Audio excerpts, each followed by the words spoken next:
ओम सदाशिवसमारंभां शंकराचार्यमध्यमाम् अस्मदाचार्यपर्यन्तां वन्दे गुरुपरम्परां। गुरुर्ब्रह्मा गुरुर्विष्णु गुरुर्देवो महेश्वरः गुरुसाक्षात् परं ब्रह्म तस्मै श्रीगुरवे नमः। ओम सहना भवतु सहनौ भुनक्तु सह वीर्यं करवावहै तेजस्विनावधीतमस्तु मा विद्विषावहै। ओम शांति शांति शांति।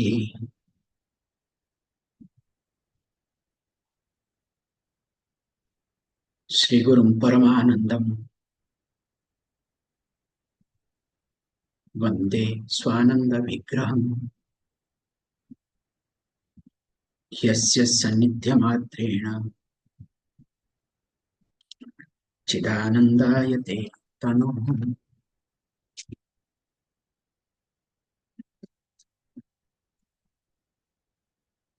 As we are in Dhyanam, especially towards end of Dhyanam, always Dhyanam means that Saguna Brahma, what is being highlighted here as Sakalam. So when a person does Dhyanam, especially that making that all the chakras, as we followed the dharana, keeping in that order, and of course bringing the deities.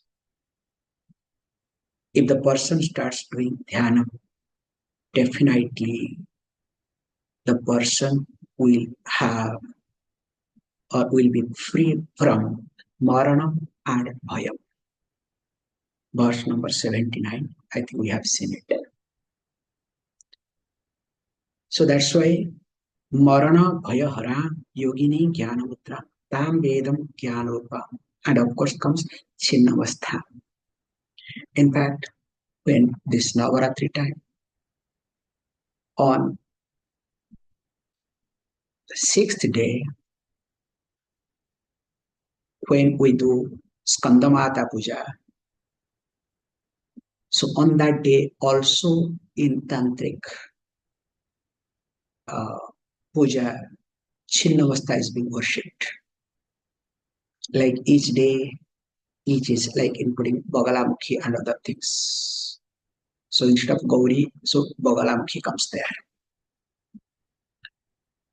So when we look at all these aspects very carefully, that how the deities are part of Dhyanam, that is most important thing.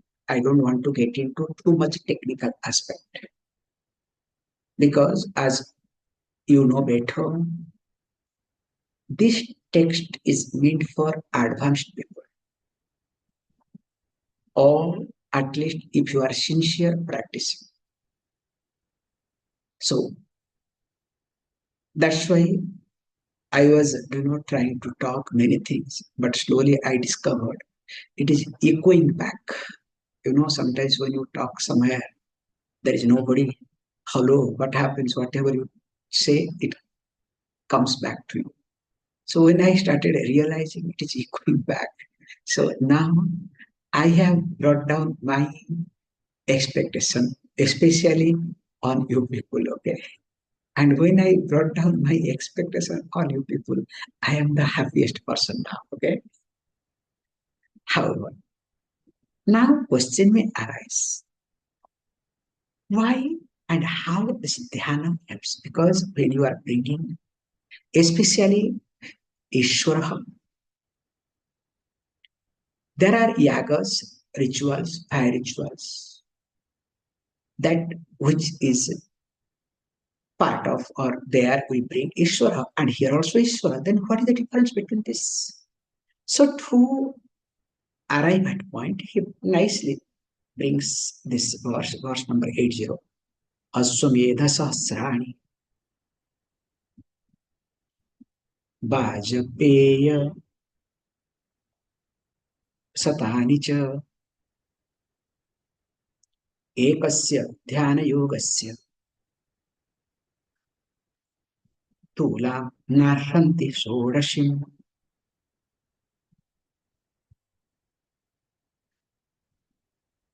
Here he says, look, if a person does hundreds of Ashwamedha yaga, so there is a given ritual where Ashwa, the horse, will come, and certain procedures are there. So if that ritual is being done, thousands, and of course, Bajapaya Satani,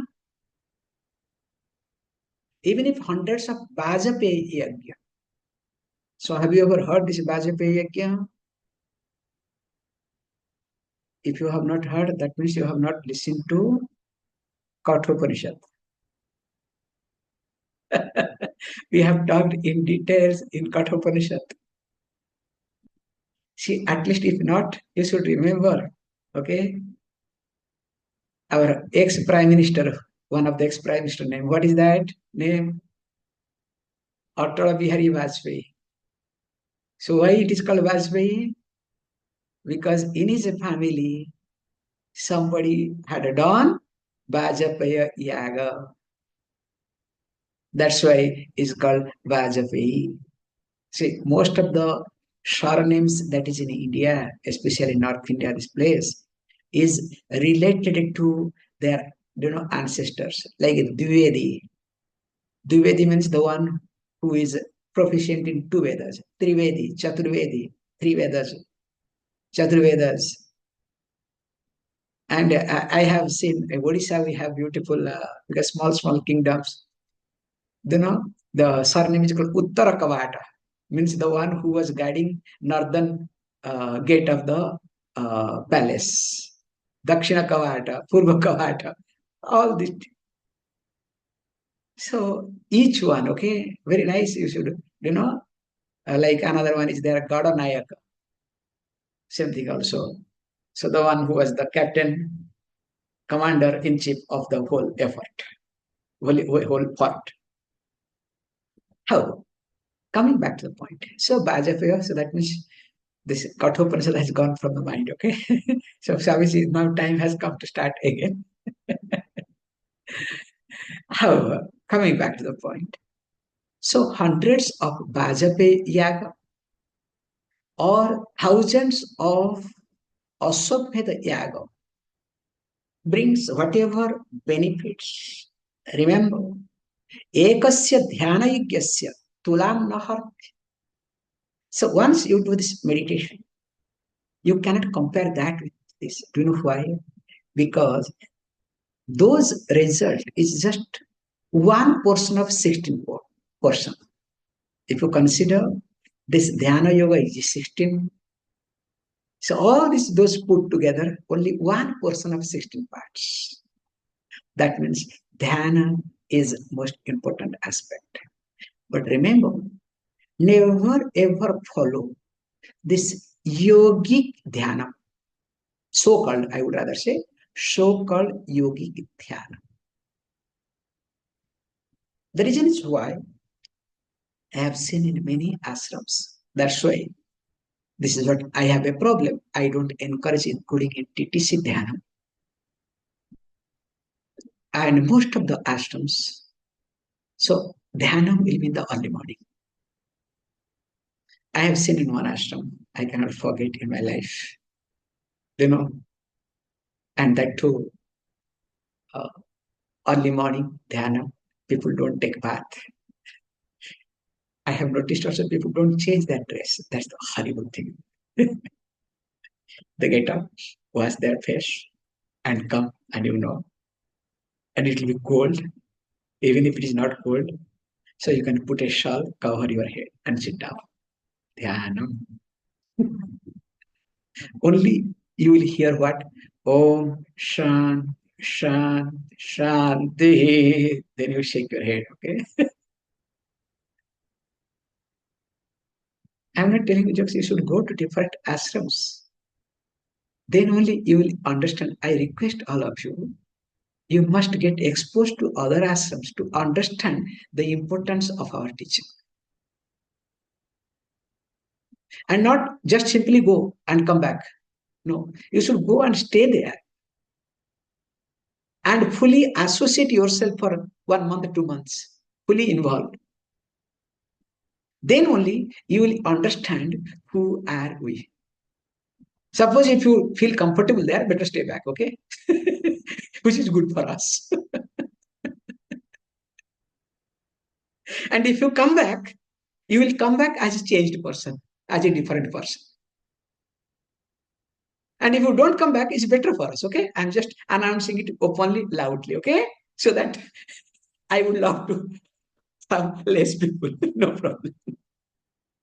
So coming back, so you can see this, how this dhyana yoga, because not to be practiced in keeping with so-called yoga people, so-called yogic dhyana, where there is no lifestyle, little bit asana and some breathing exercise and jumping straight into meditation, closing the eyes. So that is not going to be helpful. So don't compare with that. And those people talk a lot, I am doing dhyana. Swamiji, every day I do dhyana. What can you say? Yes, yes, I can see you that you are doing dhyana, okay? At least that half an hour, all are free from you, okay? I don't know whether you are free from others or not, but definitely others are free from you.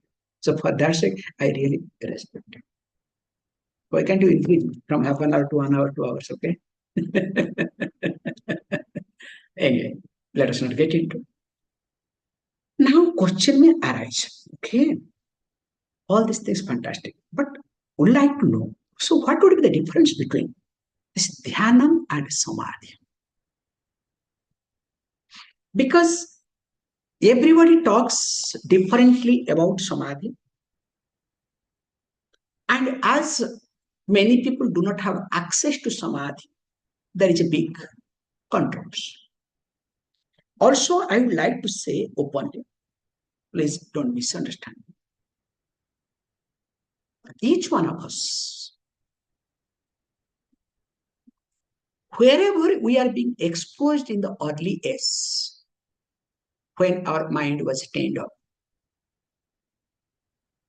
those impressions becomes a stronger imprint in our mind. Unless a person works seriously, will not overcome. So what psychologically they say, that whatever childhood pain one has gone through, always will be reflected in every part of the life. Unless the person rewinds carefully, completely in a disciplined manner. If anything is missing or anytime anything happens, the person will go back to the childhood experience, and those experiences becomes the point of reference. This is called psychological impact. So as this happens with reference to my experience or childhood experience, also where I am exposed, especially in the beginning stages of spirituality, that creates a very big impact in the field of spirituality whole life. If I observe, especially every Indians, with due respect,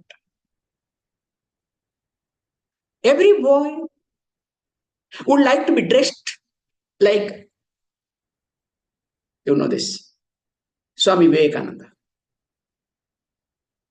Because Vivekananda is a great icon of youngsters. Now what happens? Please understand.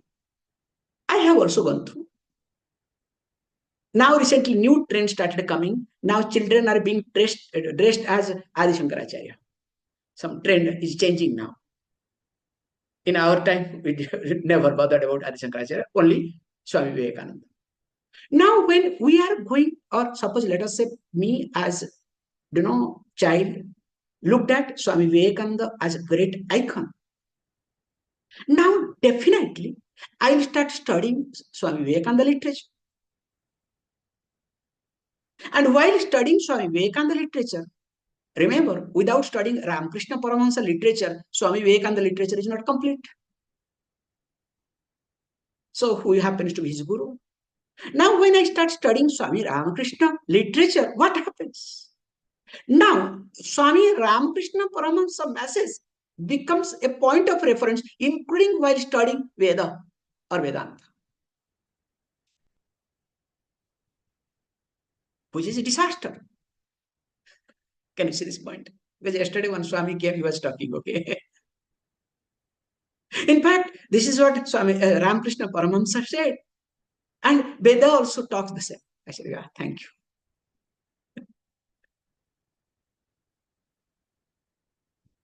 So this is a very serious thing to observe. And unless the person, I'm not talking which is good or bad. That is not my point. Point is how my mind works. And especially when you talk about samadhi. So each one talks samadhi differently. Ramakrishna Paramahamsa samadhi is a different. If you look at Patanjali samadhi, is a different. If you want to listen to Yogananda, he will talk differently. I'm just bringing few people, okay? And present day gurus also, they will talk differently samadhi. Now, which samadhi you will adopt?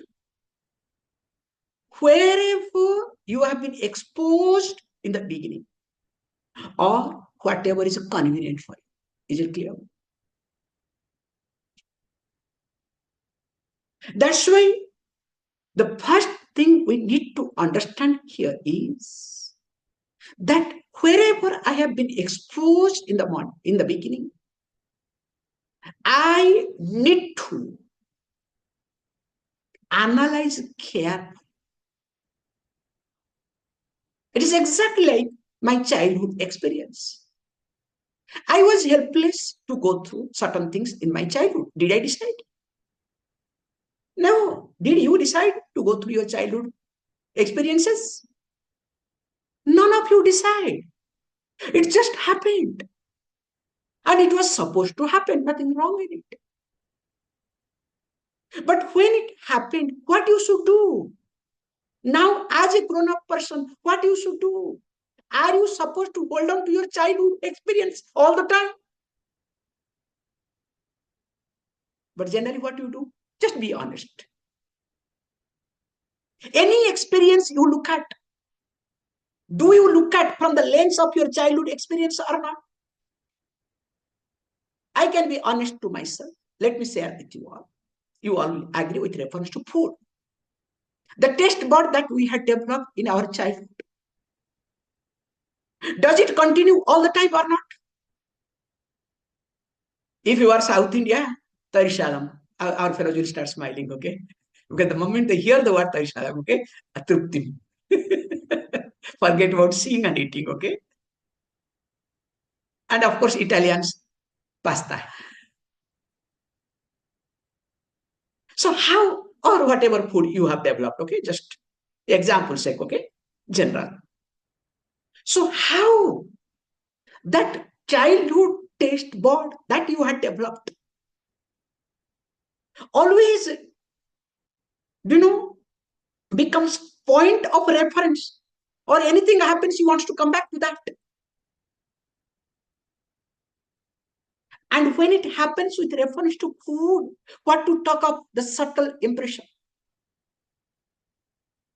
That's why one has to be extremely careful and alert.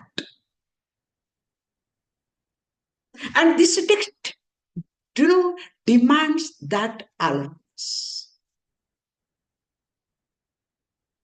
And here he says, look, there is a very subtle difference between samadhi and dhyanam. So how you can look at the difference. If you ask the point, there are many ways to look at. So the first thing is, he says, look, first let me talk about what is samadhi. First two verses, let us look at what is samadhi. Please read. Upadisya tatha tattvam dvayametat udahrutam upadhi procyate varna tattvam atma vidhiyate.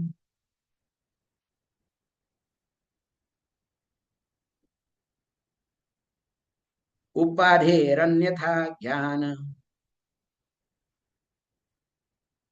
तत्व संस्थितिरन्यथा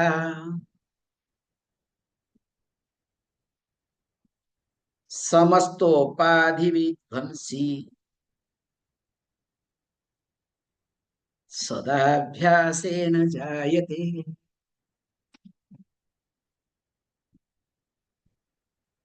He tries to bring 2 points. That there are two things to be known. One is called upadhi, other one is called tattva. Remember, upadhi is called varna. Next one says, upadhi projyate varna. Upadhimsya tatha tattvam duyam etat udahrutam. There are two things to be recited, to be explained, or to be known. One is upadhi, other one is tattva. So upadhi is called varna and tattva is called atma. So the verse number 81 is completed.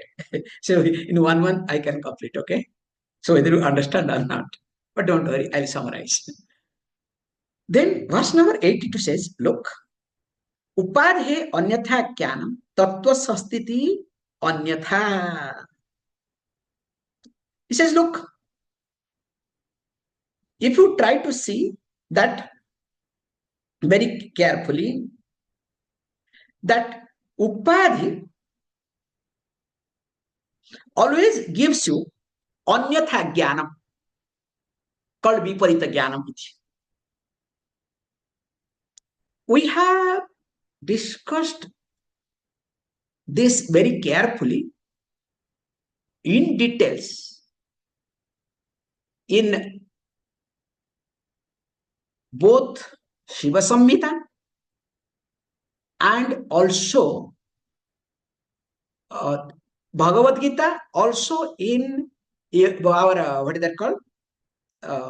Yoga Sutra.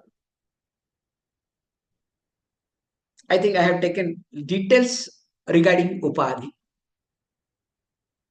in different occasions. So, in short, job of the Upadhi is supposed to give viparita jnanam, anyatha jnanam. That which is not there, it will give. How? We give the beautiful example that the glass, there is a glass. So now in that glass, opposite side you keep red cloth. We use the word crystal or glass, now red cloth. Now how the glass will appear? It will appear as a ruby. Don't say as a red glass, okay? It will not appear as a red glass. If you say red glass, sorry, that means you don't understand, okay? That means you are a Brahmagyani. So it will appear as a ruby. Now, what is the job of this glass? Between the cloth and glass. Now, the glass gives the knowledge that which is not actually different knowledge. Can you see this point? So this is called, in short, upadhi. Now he says, look, that to be known. One is Upadhi, other one is Atma. So he says Upadhi is Varna. We'll see what is Varna. And other one is called Tattva, is called Atma. So if I am Atma, the Atma is Tattva, the truth. Other than truth, anything and everything is Upadhi. Because Ekam Atma iti. Atma, that is, which is only one. There cannot be two. So that means Tattva, the truth, or the Atma is one. So other than Atma, anything and everything is called Upadhi. Is it clear? And then you may ask the question, what about Ishvara? Ishvara is also Upadhi. And to bring this concept, very nice, very subtle aspect he has brought in. He says, Upadhi Varnaiti. So why he is Varna? Because he wants to bring Pranava, Onkara. Onkara also is called Varna. So what is Onkara Pranava? Pranava is nothing but the subtlest explanation of the Ishvara. Omiti avidhiyate. Sankshepena bravimi. Omiti. If you want to explain the totality, if you want to explain the Ishvara without any ambiguity, without any mistake, without any shortcuts, that is called Om. We have discussed, we have seen in details. So he gives this reference that Varnaha Omkara iti. So that means he brings, including the Ishvara as Upadhi.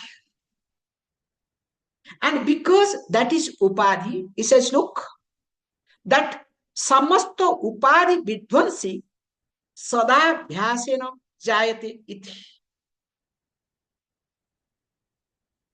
So what he says, all the Upadhi is subject to get destroyed.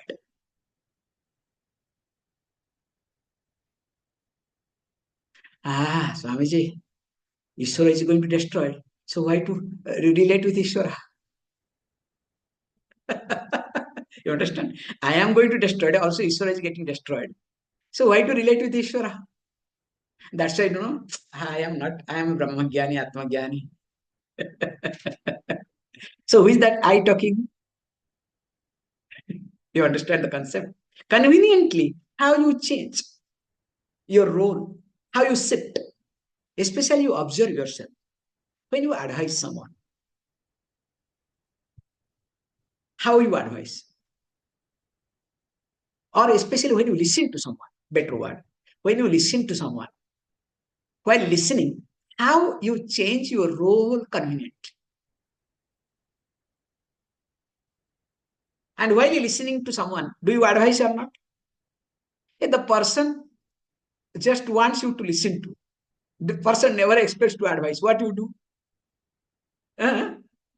You forget listening, you start talking. So poor fellow, instead of having, some relief, will have more burden. Joke apart. So how you do?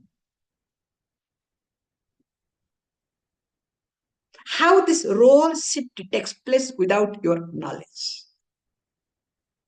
And here also same thing. So the Ishvara itself is Upadhi. In fact, Brahman plus Maya, Maya means Upadhi, is called Ishvara. Don't forget. So when this is called Upadhi, so what we need to do? So we need to understand very carefully that Atma is truth. Other than Atma, anything and everything is false. Number one. Number two, he arrives at very carefully. So, Upadhi, even though it is subject to be destroyed, but it is not easy to understand. That's why he uses this word, Sada Abhyasena Jayate. Here you need constant alertness. Constantly you need to be aware. Then only one can understand that this can happen. How? So he says, you try to understand through this dhyana and samadhi concept. So the teaching, how it is being translated, you can have a look at. So the difference, let us read. Sabdadhinam cha tanmatram yavat karnadishu stitam tavadeva smrutam dhyanam samadhi syadatah param. So thank you. More of it we'll see already time. Om Om Purnamada Purnamidam Purnat Purnamudachyate Purnasya Purnamadaya Purnameva Vashishyate. Om Shanti Shanti Shanti. Thank you all of you.